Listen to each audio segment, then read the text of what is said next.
el centro de Europa en el transcurso de 2 milenios. Un país que necesitó mucho tiempo para convertirse en uno. Personas que recién se sintieron alemanas con el paso de los siglos. ¿Quiénes son? ¿De dónde vienen?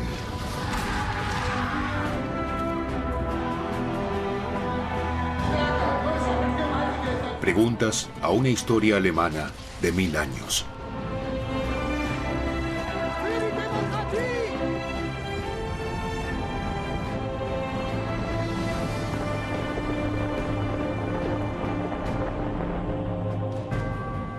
En el siglo X, aún nadie habla de alemanes. A las tribus de Baviera, Sajonia, Suabia y Franconia las une principalmente su lenguaje. Un enemigo de afuera fortalece su cohesión. Él aprovecharía el momento para dominar como rey sobre las tierras alemanas y como emperador sobre la Europa cristiana. Otón I.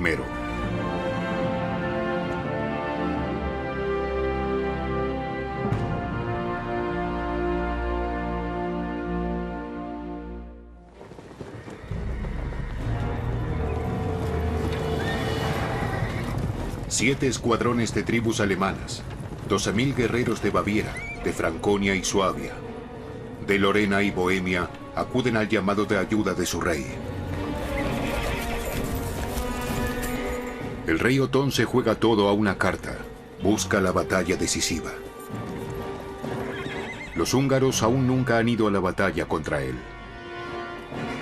Sin embargo, están seguros de su victoria.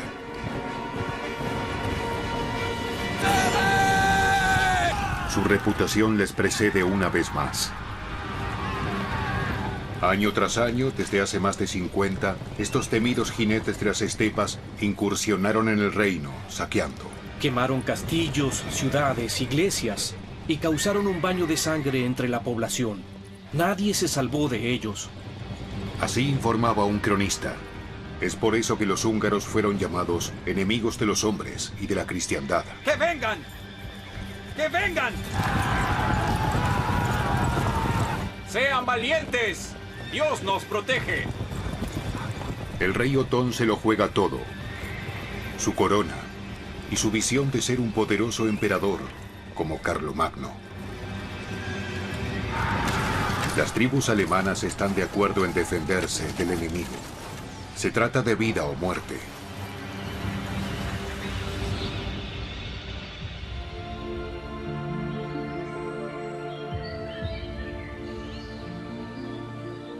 Alemania en el siglo X.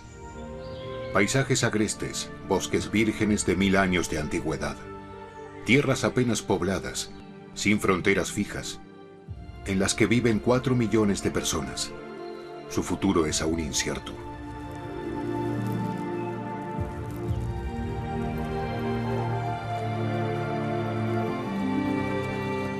$19 años antes de la batalla de Lechfeld, Otón aún es duque de Sajonia.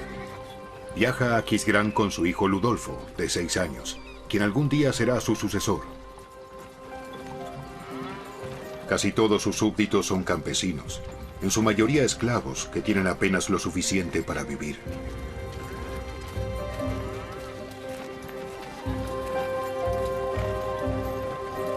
Aún nadie habla de un rey de los alemanes. Es una tierra de duques y tribus que eligen a un rey común. El padre de Otón, el rey Enrique, ha muerto. Entre sus hijos debe ser elegido y coronado un sucesor aquí, en Aquisgrán.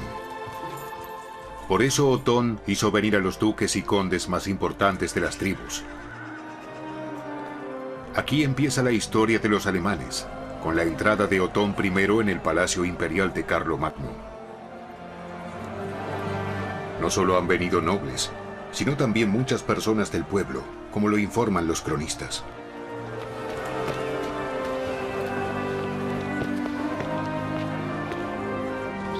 El arzobispo Hildeberto de Maguncia le da la bienvenida a Otón. Este quiere ser coronado sucesor del rey Enrique en la capilla del palacio. Aquí yacen los restos del emperador Carlomagno, venerado como padre fundador entre alemanes y franceses. En el año 843, sus nietos dividieron el reino de los francos, en los reinos de los francos occidentales, de los francos medios y de los francos orientales. Allí vivían 4 antiguas tribus germánicas: Sajonia, Franconia, Suabia y Baviera. De las tierras tribales surgiría en algún momento la Deutschland, la tierra de los alemanes. Del padre de Otón, el rey Enrique I, solo hay una imagen, casi irreconocible, de un sello. Este rompió con una larga tradición que venía desde Carlomagno. Para asegurar el poder de forma duradera, no dividió su reino entre sus hijos. Solo uno debía ser rey: Otón. Fue el primer paso hacia una realeza entre los alemanes.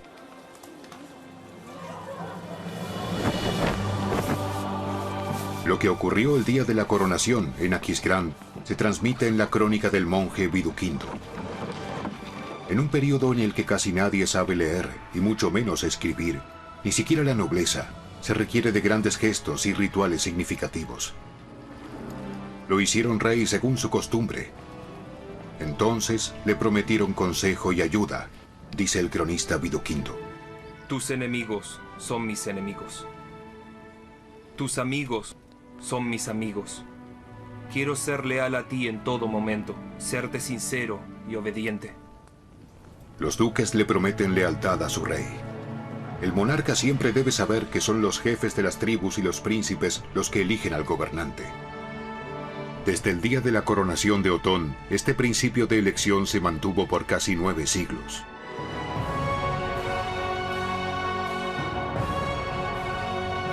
En el caso de Otón, su elección como rey todavía fue acompañada por el consentimiento del pueblo. Si les complace esta elección, levanten su mano derecha hacia el cielo. Y esta elección le complació al pueblo, informa el monje Viduquindo.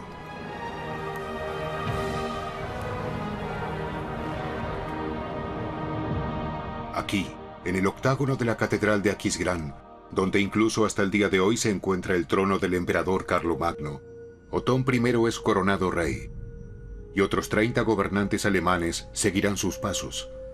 Con la unción del arzobispo Hildeberto, Otón, según la convicción de su época, se convierte en el representante de Dios en la tierra. Y que tu cabeza nunca pierda el aceite de la misericordia. Y cuando el obispo le coloca la diadema, lo nombra rey y sucesor de Carlomagno. Por la voluntad de Dios, se te confiere todo el poder. La voluntad divina, el nombramiento por parte de los príncipes y la herencia de la historia. Sobre esto se basaría la realeza alemana en el futuro. Otón es ahora rey de todas las tribus de habla alemana. ¿Pero será esto suficiente para él? ¿Qué se propone? Ese es el trono de un emperador, no de un rey. Cuando Otón sube también al trono de Carlomagno, esto es entendido como una muestra de enorme arrogancia, como si quisiera demostrar que quiere ser emperador sobre toda la cristiandad occidental.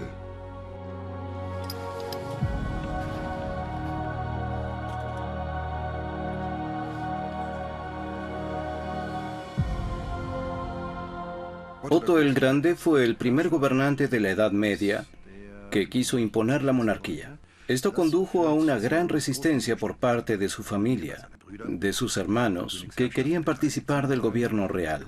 Él se resistió con mucha violencia contra esto. En otros casos, intentó considerar las pretensiones. Con todo, hay que decir que Otón el Grande siempre gobernó consecuentemente con fe en Dios, con gran perseverancia.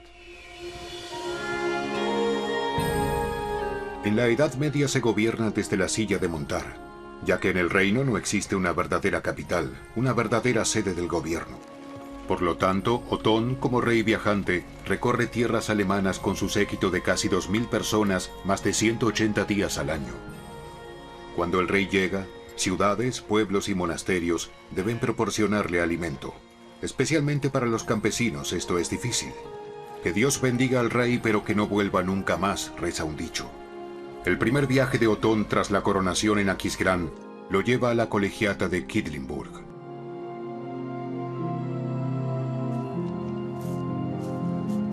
En su cripta, los restauradores descubrieron murales casi ocultos durante muchos años de trabajo minucioso.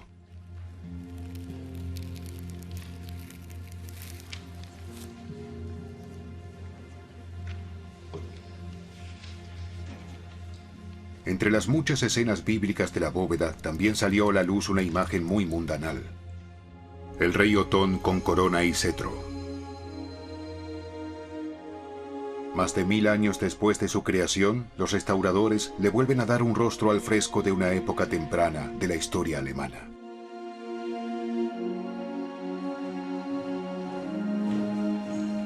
La colegiata de Quedlinburg, restaurada en detalle, es patrimonio de la humanidad. Otón siempre se sintió atraído a la cripta. Era su centro espiritual.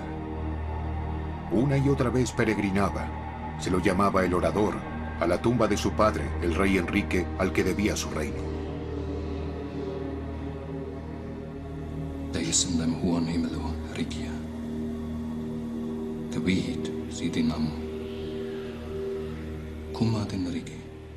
Así suena el Padre Nuestro en sajón antiguo, en el idioma de Otón I.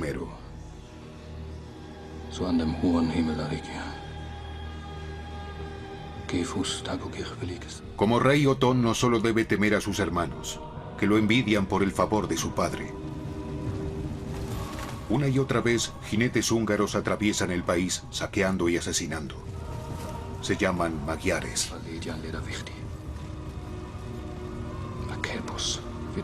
Otón debe cumplir su deber como protector del imperio. Y como un cristiano devoto. Y protégenos, oh Señor, de las flechas de los húngaros.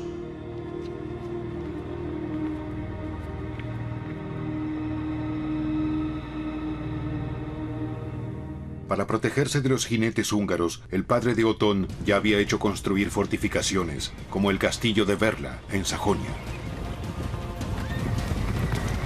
En momentos de peligro, las personas podían retirarse a este refugio, rodeado por murallas, fosos y empalizadas. El rey les había dado a los campesinos tierra y armas, e hizo guardar grano en almacenes, para que sus súbditos fueran capaces de resistir asedios incluso por mucho tiempo.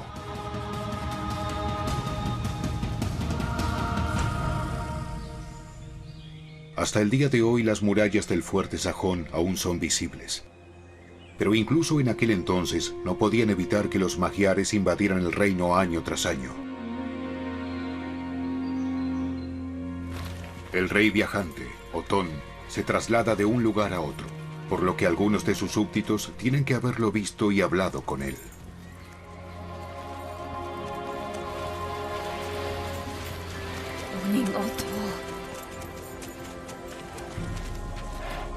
Wanna bist du? Woher bist du? Ansgar, van der Werla Burgikomo. Vader Iuva Heinrich, frian mi verlet, dat Biverieland wieder Ungara. Wata bibrenges? Meroth Hangewanugi. Barno fi fodian mot. Willy Wedan Degan min? Ibukunin Fikropit gang in Gottes Namen. Ja.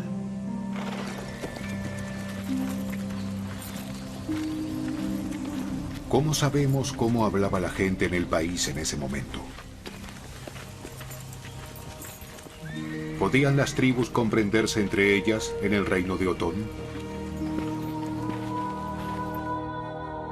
La biblioteca de la abadía de San Galo guarda muchos tesoros de la Alta Edad Media. Los manuscritos proporcionan información sobre cómo se comunicaban los alemanes en ese momento. El libro más antiguo en idioma alemán fue escrito aquí por monjes alrededor del año 800. Es un diccionario para viajeros, el Codex Abrogans. La palabra Sanftmuati se convertiría en alemán moderno en Sanftmutig, pacífico en español, y de Omodi en la actual Demütig, que significa humilde. Hablaban una lengua que comprendían entre sí, a pesar de que, como diríamos hoy, tenían fuertes dialectos. Es decir, se hablaba el dialecto de los bávaros, de los francos, de los sajones, de los alemanes. Se entendían a veces con dificultad, mientras que los que actualmente llamamos el alto alemán antiguo, en realidad, es un concepto moderno artificial, no es un idioma que realmente hablaba la gente. Otón el Grande, por ejemplo, sorprendió en Ratisbona por hablar sajón. Eso está atestiguado. El jinete de Magdeburgo se considera una imagen de Otón I. El ambicioso rey no solo tiene en su contra a sus hermanos, sino también a algunos duques. Solo puede asegurar su poder, según él entiende, si consolida su tierra de origen. Aquí, a orillas del Elba, vive alrededor del año 1000 el pueblo más poderoso de habla alemana, los sajones. Otón I convierte el insignificante pueblo de pescadores y de mercado de Magadoburg en la ciudad real de Magdeburgo. Hizo rodear el lugar por una muralla, hizo construir iglesias, un palacio real y la catedral. Magdeburgo fue una de las ciudades más magníficas de Alemania hasta su destrucción en la Guerra de los 30 años.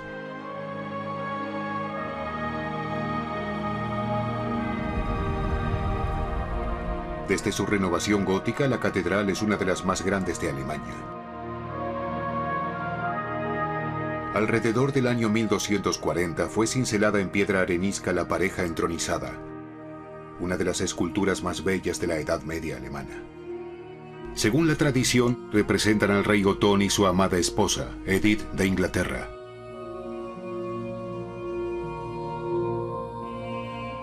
Al morir la reina, Otón volvió a casarse.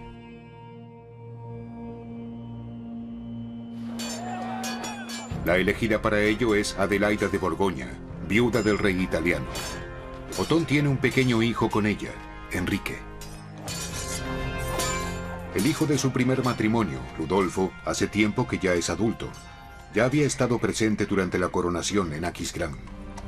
Hasta ese momento se le considera el sucesor legítimo de su padre en el trono.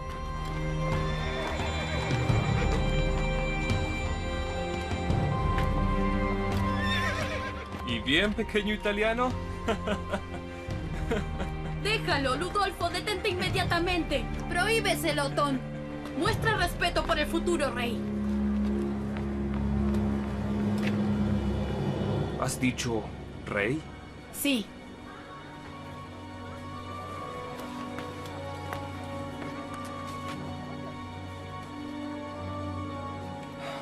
Yo soy su legítimo sucesor.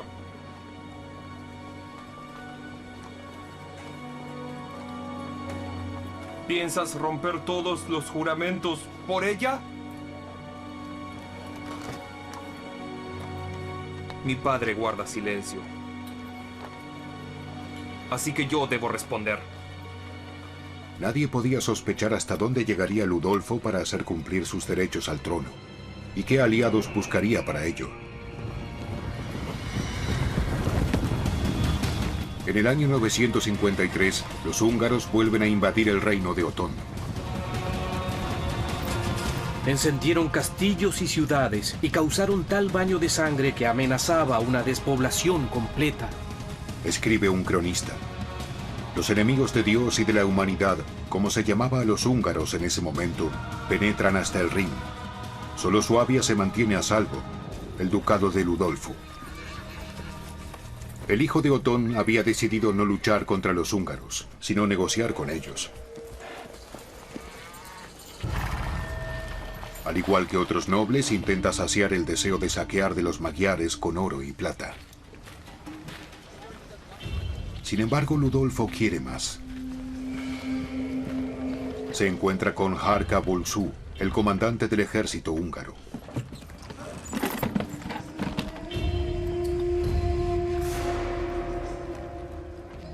Dile que sé dónde conseguir mayores botines. Ludolfo no solo quiere comprar su libertad a los húngaros. Estos deberían hacer tambalear el poder de su padre, ayudarlo a afirmar su derecho a la corona. ¿Realmente eres hijo del rey Otón? Sí. Su hijo primogénito. Pero quiere quitarme la corona. Mi compañero los llevará al Rin. Allí encontrarán más botines. Vayan, sírvanse de las riquezas de mi padre. La complicidad de Ludolfo con los húngaros se hace conocida.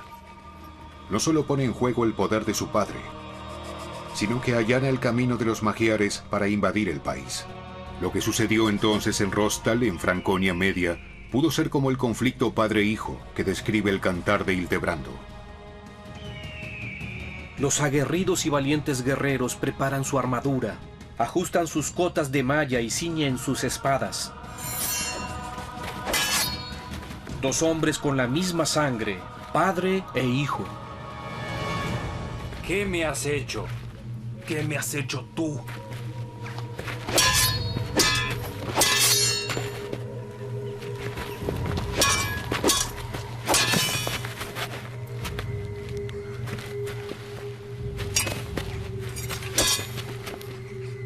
¿Acaso no eres mi carne?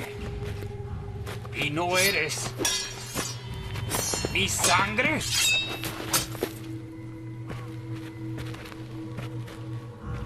Porque lo soy. Me quitas todo, corona, honor, orgullo. Sométete a tu padre. Jamás. Déjalo ir. Ludolfo puede huir de Rostal. De esta forma mi propio hijo es mi peor enemigo, se queja Otón. Ludolfo encuentra refugio en Ratisbona, a orillas del Danubio. Otón hace sitiar la ciudad episcopal durante 6 semanas. Se produce una hambruna. Las puertas se abren. Esa misma noche Ratisbona es quemada prácticamente por completo. Pero Ludolfo puede volver a escapar. ¿Continuará la lucha contra su padre? ¿Volverá a buscar la ayuda de los húngaros? Entonces, según escribe el cronista Viduquindo, el rey fue a cazar a Subeldum, en lo que hoy es Turingia, cuando de pronto llegó al campamento un guerrero andrajoso. Es Ludolfo, el hijo de Otón. Debido a su traición se aisló. Los duques están del lado del rey.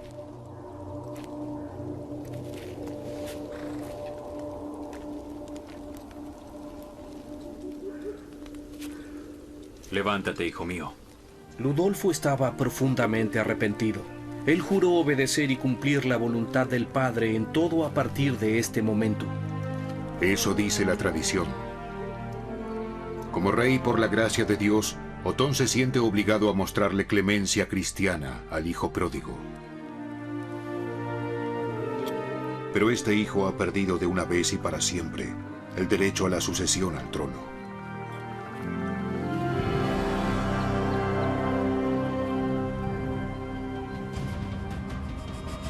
Ahora Otón se concentra en el enemigo externo al unir fuerzas para expulsar a los húngaros.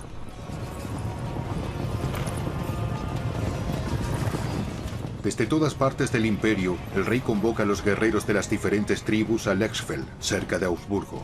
La ciudad es sitiada por los húngaros. No quiere rendirse.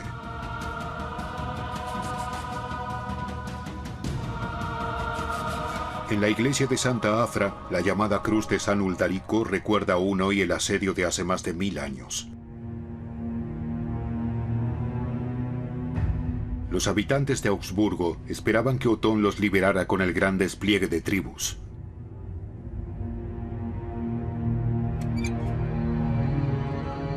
La defensa contra los infieles fue organizada por el obispo Uldarico.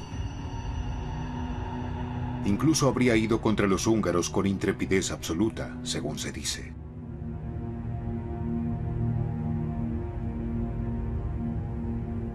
Según la leyenda, Otón habría acudido a Lechfeld con guerreros de todo el reino bajo este estandarte.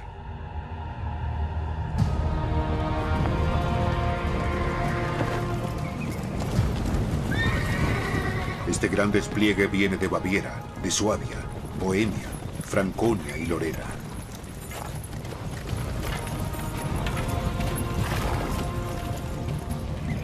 La mayoría de los guerreros son enviados por obispos poderosos. Bajo el estandarte de San Miguel, Otón reunió un ejército enorme para aquellos tiempos, 12.000 guerreros. Esta sería la batalla decisiva, y Otón arenga a sus hombres. Los húngaros han destruido nuestras ciudades, han quemado nuestras iglesias, han matado a mucha gente. ¿Deberíamos retirarnos a nuestra propia tierra ante estos enemigos de Dios y de las personas? Hombres, debemos demostrar una firme valentía ante estos gentiles y su osadía. El monje sajón Viduquindo es el único que informa sobre el discurso de Otón en Lechfeld. Sin lugar a dudas quería dejar a la posteridad una imagen heroica del rey.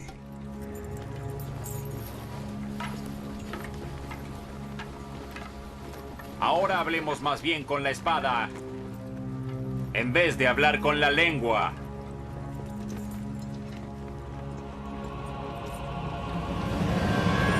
Padre en el cielo, danos la victoria y la vida. Generaciones posteriores llamarán a este momento en Lechfeld el nacimiento de los alemanes.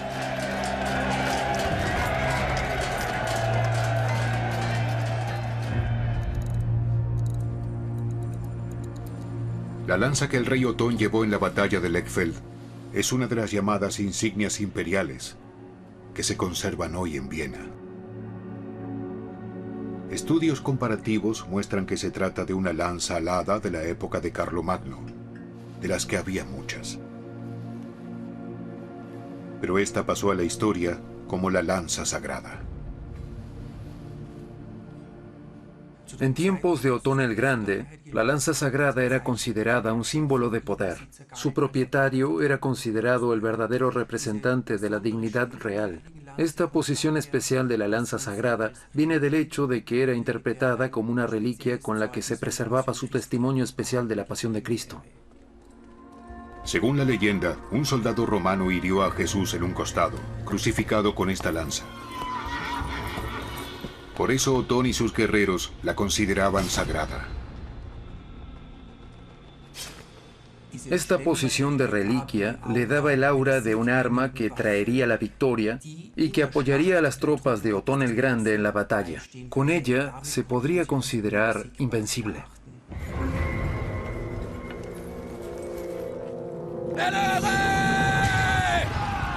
Otón había elegido una amplia área abierta. ¡Que vengan! Hace que sus jinetes acorazados formen largas filas que deberían permanecer cerradas.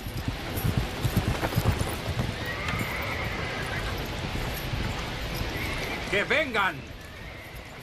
¡Ya que vengan! ¡Tengan coraje! ¡Dios nos protege! La lanza sagrada le daría a la batalla una consagración religiosa. Para los guerreros de Otón, los húngaros son paganos.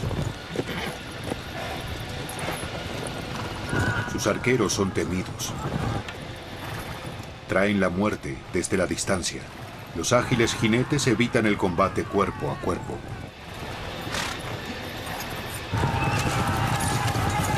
Ellos no tiran con un objetivo, sino con devastadoras descargas dispersas.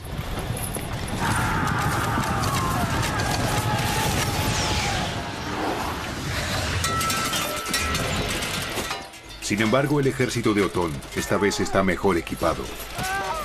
En sus escudos rebotan muchas flechas y las cotas de malla también ofrecen protección.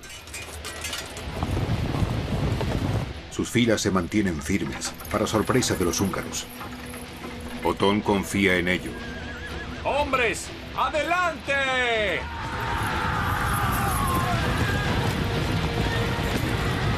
Ahora los jinetes del rey pasan a la ofensiva. Los más audaces entre los enemigos al principio aún se resistían, pero cuando vieron cómo huían sus compañeros, cayeron entre los nuestros y fueron asesinados hombre por hombre. Así describe el cronista la batalla.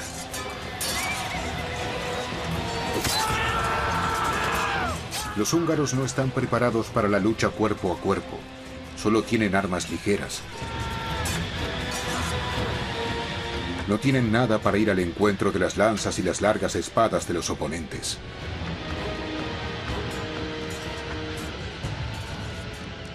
La victoria en Lechfeld le trajo a Otón el reconocimiento que perseguía. Como guerrero escogido de Dios y glorioso monarca, se cree llamado a partir de entonces para dignidades más altas. Él no es misericordioso. Ningún húngaro debería regresar a su hogar. Los prisioneros son decapitados. No solo su comandante Horka Bulksu debía ser ahorcado. Una cruel venganza. Sin embargo, la batalla en Lechfeld es el punto de inflexión.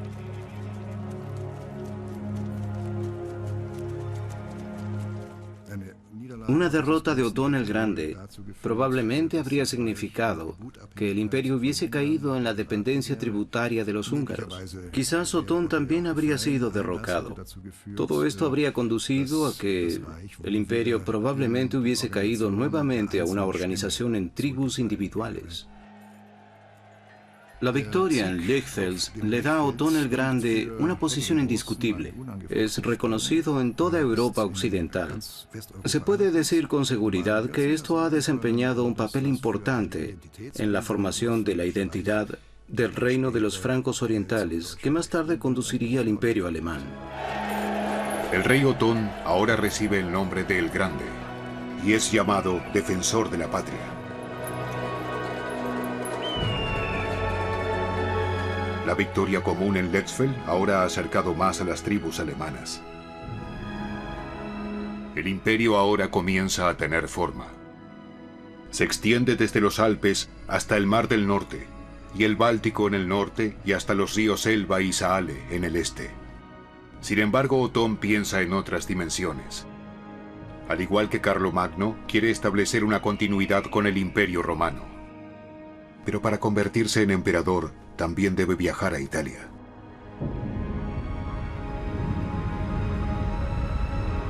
Con un séquito de más de 1000 guerreros, Otón cruzó los Alpes en el año 961. La ocasión es una llamada de auxilio del Papa. Juan XII es amenazado por un príncipe que quiere disputarle al pontífice el dominio sobre Roma. Otón gana y consolida su dominio en Italia.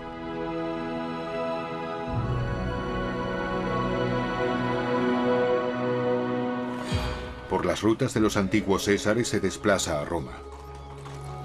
Otón el Grande ya tiene 50 años. En aquel entonces una edad avanzada. Viene como rey. Quiere regresar a su tierra natal de la metrópoli del antiguo Imperio Romano como emperador. Los romanos no están impresionados. Ahora Roma eterna te ha tomado, rey sajón, reza un dicho de aquel tiempo.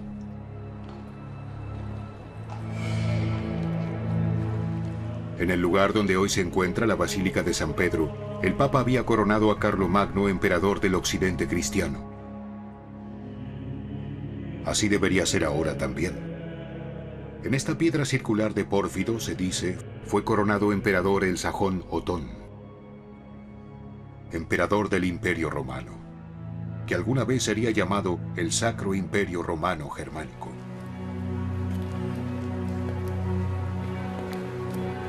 El juramento que tuvo que prestar Otón al Papa para la coronación a emperador no les gustó a los romanos ni a los príncipes de Italia, informa un cronista. En el nombre de Cristo, juro que seré siempre protector y defensor de la Santa Iglesia Romana y de todas sus posesiones. Ahora recibe el signo de la gloria. Así se produce un pacto entre el rey alemán y el pontífice romano. En nombre del Padre, del Hijo y del Espíritu Santo. Amén. Otón ha logrado ahora ser el sucesor de Carlomagno en Europa.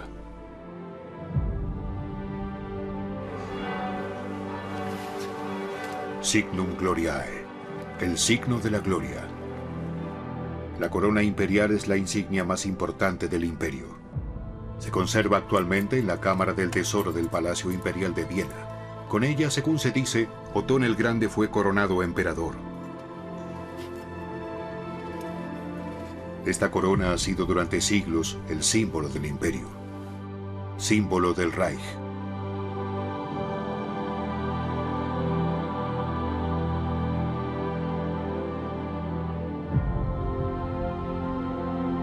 Otón toma como modelo a los reyes David y Salomón.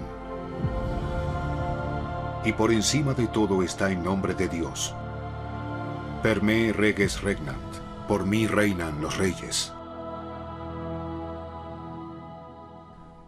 La corona y la dignidad imperial les dieron a los soberanos una primacía sobre todos los demás reyes europeos, una mayor dignidad, pero no mayor poder. Esta corona fue llevada por todos los reyes y emperadores del Sacro Imperio Romano Germánico hasta 1806. El Reich y el Imperio acompañan desde entonces la historia de Alemania. A veces como un lazo de unión entre los príncipes alemanes, cuya autonomía protegen. A veces como desencadenante de guerra y división. Sin embargo, la idea del imperio une a los alemanes más allá de las fronteras y confesiones. Después de la finalización del Sacro Imperio Romano Germánico a principios del siglo XIX, se reaviva el mito del Imperio Alemán en 1871, en el denominado Segundo Reich de Guillermo. El llamado Tercer Reich de Hitler busca acaparar las insignias para sí. Sin embargo, al final, produce la burla de los vencedores. El soberano proveniente de la nobleza sajona es ahora rey de los alemanes, rey de Italia y emperador de la cristiandad occidental. Es llamado querido del mundo y cabeza de todo el globo.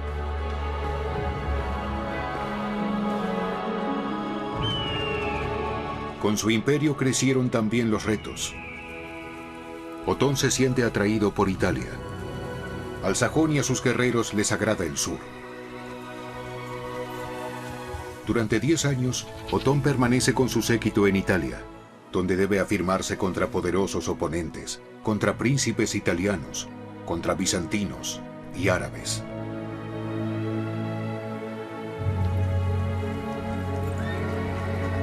La larga ausencia de la tierra de su nacimiento se considera el pecado del rey. Su reino está huérfano, se dice. Este es el precio por su imperio europeo, que también es desafiado por el imperio bizantino al sureste. Como Otón no puede derrotar a Bizancio, quiere hacer las paces mediante un vínculo matrimonial.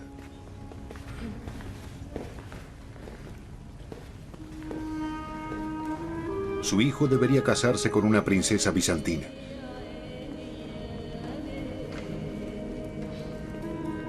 Sin embargo, es la novia equivocada. Le fue prometida la hija del emperador. En cambio, quiere darnos a una pariente lejana. Ella no nació de púrpura, es una estafa. ¿Te gusta? Ella no es digna de mí. Regresa la bastarda. El emperador busca una solución conciliatoria. Decide por su hijo.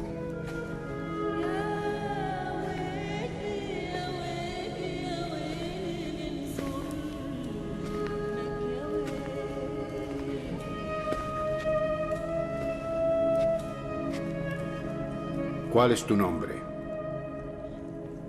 Teófano. ¿Teófano? Por el bien de la paz, Otón acepta a la novia. Una de las actas de matrimonio más bellas de la Edad Media sella la alianza de dos mundos que ahora se reconocen mutuamente.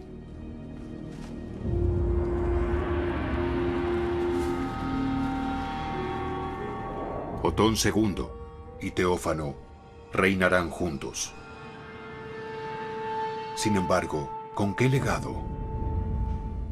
Cabe destacar que el período de Otón el Grande ha marcado varios hitos en el camino hacia una historia alemana.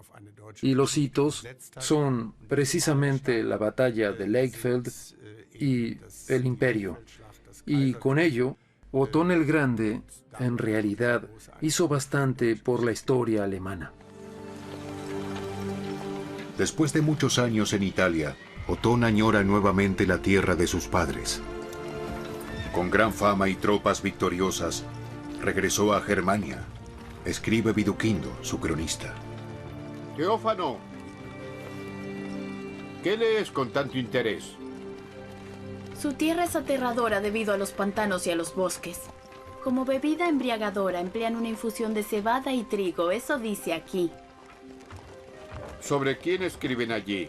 Por supuesto que sobre sus antepasados, los germanos. En realidad, ¿por qué los romanos les llaman teutones? Porque nos temen como a los teutones que una vez invadieron Italia. Y ahora un sajón es su emperador.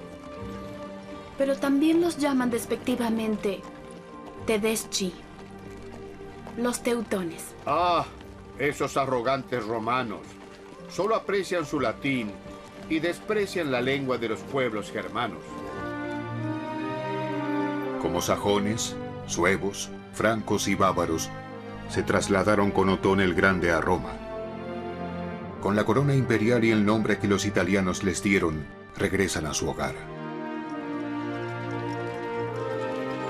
Se acostumbrarán al nombre y finalmente se llamarán a sí mismos en alemán Deutschen.